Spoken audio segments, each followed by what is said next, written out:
ETF index mutual funds నేర్చుకుని stock మార్కెట్లో రాణించాలనుకుంటున్నారా? వెంటనే ఈ నెంబర్కి కాల్ చేయండి.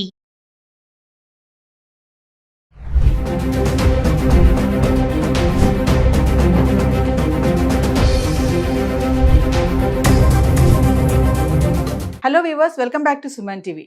The great grandson freedom fighter Kanneganti Hanumantharao garu PhD in American studies, అమెరికాలో ఉన్నటువంటి 12 యూనివర్సిటీస్లో ఎక్స్పర్టీస్, అంతేకాకుండా centre for human security studies founder and executive director Ramesh Kanneganti garu మనతో పాటు ఉన్నారు. సార్తో మాట్లాడదాం. నమస్తే సార్. నమస్తే నవీన గారు. నమస్తే. ప్రెసెంట్ అమెరికాలో ఉన్నటువంటి సిచ్యువేషన్ గురించి మనం చాలా వీడియోలో మాట్లాడుకున్నాం. మన స్టూడెంట్స్కే కానీ అక్కడ ఉద్యోగాలు చేయాలనుకునే వాళ్ళకి ఎదురవుతున్నటువంటి సమస్యలు. చాలా మంది అబ్రాడ్ వెళ్ళి సెటిల్ అవ్వాలి, అక్కడే ఉండాలి, మంచి లైఫ్ చూసుకోవాలి అనుకుంటారు. సో ఇప్పుడు ఇటువంటి పరిస్థితిలో అక్కడే కాకుండా వేరే కంట్రీస్లో కూడా మేము ఆపర్చునిటీస్ ఇస్తాం, మీకు మా దగ్గరికి రండి అంటూ రెడ్ కార్పెట్ వేసి కూడా పిలుస్తున్నారంట. సో ఒక్కసారి దీని గురించి మాట్లాడుకుంటే ఏ కంట్రీస్ ఎలా ఉంది అంటే ఆపర్చునిటీస్ విషయంలో? వెరీ గుడ్ మేడం, చాలా టైమ్లీ అండ్ మీనింగ్ఫుల్ క్వశ్చన్ మీది. అంటే ఈ కాలానికి సంబంధించి చాలా అర్థవంతమైన ప్రశ్న మీరు వేశారు. అమెరికానే వెళ్ళి అమెరికాలోనే మనం అసలు అమెరికా ఎందుకు వెళ్తున్నాము? Good standard of living, technology ఉంది వాళ్ళ దగ్గర, ఇన్ఫ్రాస్ట్రక్చర్ బాగుంది, రోడ్స్, తర్వాత మిగతా అన్ని విషయాల్లో కూడా వెల్త్ క్రియేషన్ చేయడానికి, సంపద సృష్టికి తక్కువ కాలంలో ఎక్కువ సంపాదించవచ్చు అనేగా వెళ్ళేది జనరల్గా మాట్లాడుకుంటే. సో ప్రపంచంలో ఇప్పుడు ఒక్క అమెరికానే కాదు, అమెరికాతో పాటు ఇంకా చాలా దేశాల్లో సంపన్నంగా ఉన్నాయి, వెల్త్ ఉన్నాయి. కాకపోతే మనం అమెరికానే ఎక్కువ ఎందుకు వెళ్తున్నామంటే, ముఖ్యంగా జర్మనీ, ఫ్రాన్స్, యూకే లేదా ఇటలీ లేదా న్యూజిలాండ్, ఆస్ట్రేలియా, ఈ దేశాలు కొన్ని క్లైమేట్ పరంగా, వాతావరణ పరంగా ఎక్కువ మనకి సవాళ్ళు ఉన్నాయి. అమెరికా మనకి సెకండ్ హోమ్ అయిపోయింది. ఎందుకంటే చాలామంది ఇండియన్స్ ఉండటంతో పాటు నార్త్ అంటే అమెరికాకి ఈస్ట్ కోస్ట్న ఒక రకమైన క్లైమేట్, వెస్ట్ కోస్ట్న ఇంకో రకమైన క్లైమేట్, మిడ్ వెస్ట్ అమెరికాలో మధ్యలో ఇంకో రకమైన క్లైమేట్. ఈ క్లైమేట్స్ అన్నిటికీ మనం కొద్దిగా అలవాటు పడిపోయాం. దీంతోపాటు టెక్నాలజీ, దీంతోపాటు అన్నిటికి మించి ఐటీ, ఫార్మా, రియల్ ఎస్టేట్ అన్ని బూమింగ్లో ఉన్నాయి. ప్లస్ సువిశాల దేశం, అందుకని మనం ఎక్కువ అమెరికా మొగ్గు చూపుతున్నాం. కానీ ఇప్పుడు దాంతోపాటు ఒక క్లైమేట్ని కనుక మనం ఎదుర్కోగలిగితే, అంటే చలి ప్రదేశం అనేది మనకి మేజర్ సవాలు. జర్మనీలో బాగా విపరీతమైన చలి, ఫ్రాన్స్ కూడా 100% చలిగానే ఉంటుంది, ఇంగ్లాండ్ అంటే చెప్పాల్సిన అవసరం లేదు, అది కూడా చలి ప్రాంతం. ఆస్ట్రేలియాలో చలి ఉండదు. కానీ ఆస్ట్రేలియాలో ఉన్న ప్రాబ్లం ఏంటంటే అత్యంత స్వల్ప జనాభా ఉంది, చాలా పెద్ద కంట్రీ, కొద్దిగా అప్పుడప్పుడు అక్కడ కూడా కొంత రేసిజం ఉందనే మాట అప్పుడప్పుడు వినపడుతుంది. But more or less Australia also is very safe, very prosperous country. But New Zealand far away, ఇక్కడి నుంచి చాలా దూరంగా ఉండటం మూలాన, చిన్న కంట్రీ అవటం మూలాన, ప్రకృతి పరంగా by nature, by sightseeing or by nature, by tourism we prefer New Zealand. But not to stay, not to live అనేది ఒక ప్రాక్టీస్గా వస్తుంది because of various reasons. So it is advisable, whoever wants to go abroad and make wealth, please consider not only United States of America. If you can withstand the climatic conditions, even very good standard of living on the countries, Germany, France, UK, Italy, and then Australia, New Zealand, Japan lo problem enti kodiga earthquakes ekkuva untam. Otherwise it's a very wealthy country, and also people are very disciplined and hardworking in Japan. So South Korea is also language problem. Yes. So America, because it speaks English language, which we all can converse and communicate easily, we have been preferring United States of America. Otherwise, also because of the climatic conditions, also we prefer United States.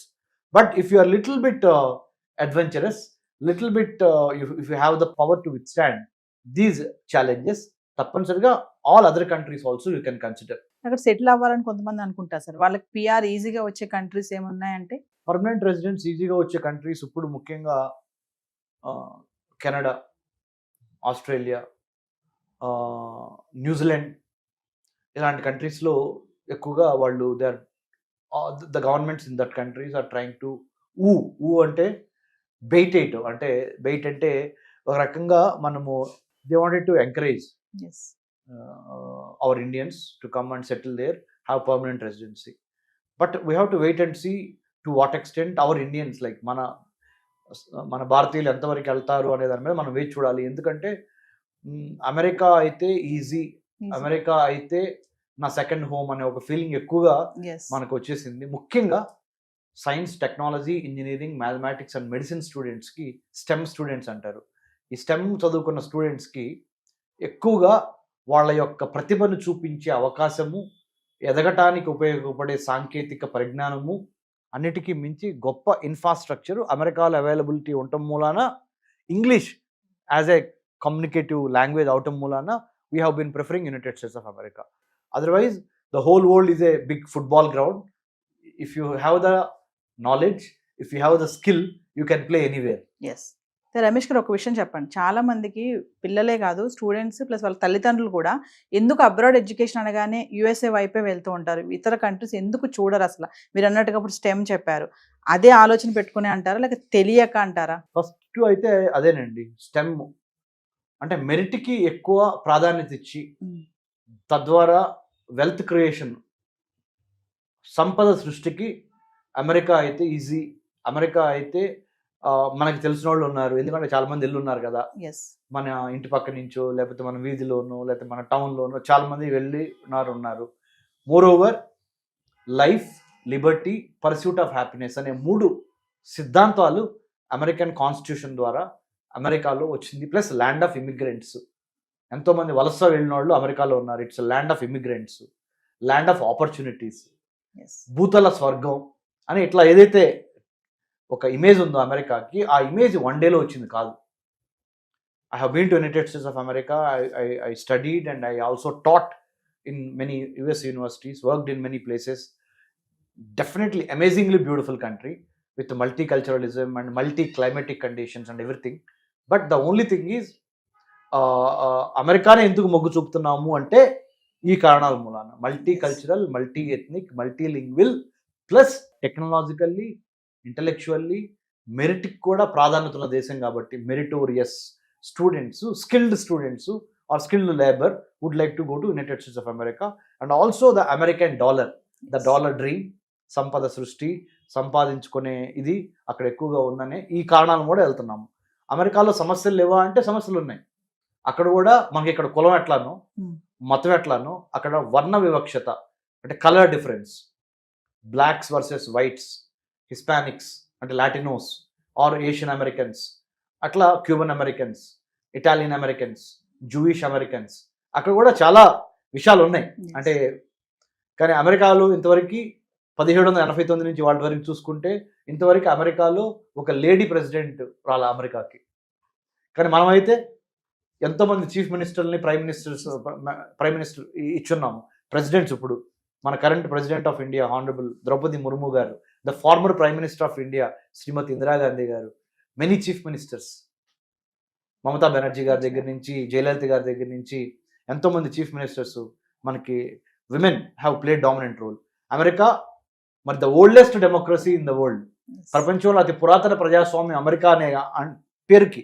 కానీ ఇంతవరకు ఒక మహిళ అధ్యక్షుడు కానీ అంటే అధ్యక్షురాలుగా కానీ అవ్వలేదు. So what does it mean? They also have to rethink about it. వాళ్ళు కూడా ఆలోచించాలి, పునరాలోచించాలి అమెరికన్స్. సో ఎనీవే, ఇండియాకు ఉండాల్సిన పాజిటివ్ పాయింట్స్ ఇండియాకు ఉన్నాయి, అమెరికాకు ఉండాల్సిన పాజిటివ్ పాయింట్స్ అమెరికాకు ఉన్నాయి, మన బలహీనతలు మనకున్నాయి, వాళ్ళ బలహీనతలు వాళ్ళకు ఉన్నాయి. బట్ ఇప్పుడు ప్రస్తుతం ప్రపంచీకరణ మళ్ళీ బ్యాక్ అవుతుందని చెప్పాను నేను. ఇదివరకు లిబరలైజేషన్, ప్రైవేటైజేషన్, గ్లోబలైజేషన్ ఉంది కదా. ఇప్పుడు ఏమైందంటే లోకలైజేషన్. లోకల్స్కి ఫస్ట్ ప్రాధాన్యత ఇచ్చిన తర్వాత ఎవరికైనా ఇవ్వాలి అనే ఒక సిద్ధాంతము, ఒక మైండ్ సెట్ ఇప్పుడు చాలా బలంగా ప్రతి దేశంలోనూ మనకు కనబడుతుంది. మీరు ఏ దేశమైనా చూసుకోండి, ముందర లోకల్స్కి అయిన వాళ్ళకి ఇవ్వండి, ఇక్కడ పుట్టి పెరిగిన వాళ్ళకి మంచి సౌకర్యాలు ఇవ్వండి, తర్వాత వేరే వాళ్ళని మీరు యాక్సెప్ట్ చేయండి అనేదే ప్రపంచవ్యాప్తంగా ఇది చాలా బలమైన ఒక పవనం. ఒక బలమైన పవనము ప్రపంచంలో అన్ని దేశాల్లో వేస్తుంది ఇప్పుడు.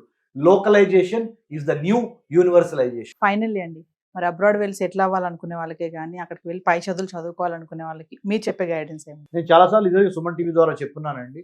అబ్రాడ్ వెళ్తాం తప్పు కాదు, కానీ అబ్రాడ్ వెళ్తానికి అమ్మా నాన్నల్ని బలవంతం చేసి ఎడ్యుకేషన్ లోన్లు తీసుకొని తద్వారా వడ్డీలు కట్టలేక ఇబ్బంది పడద్దు. మెరిట్తో మీరు అబ్రాడ్ వెళ్ళగలిగితే వెళ్ళండి. మెరిట్ స్కాలర్షిప్స్ కొట్టి అబ్రాడ్ వెళ్ళగలిగితే వెళ్ళండి చదువుకోవడానికి. వర్క్ చేయడానికి మీ మెరిట్ని బట్టి అబ్రాడ్ వెళ్ళండి. దొంగ సర్టిఫికెట్లు, షార్ట్ కట్స్ చెల్లవు. ఎందుకంటే ప్రతి దేశం ఇప్పుడు చాలా స్మార్ట్ అయింది. టెక్నాలజీ ద్వారా మనం చేసే ఏ తప్పులైనా సరే వాళ్ళు గమనించగలుగుతున్నారు. మనం కూడా వాళ్ళు చేసే తప్పులను గమనించగలుగుతున్నాము.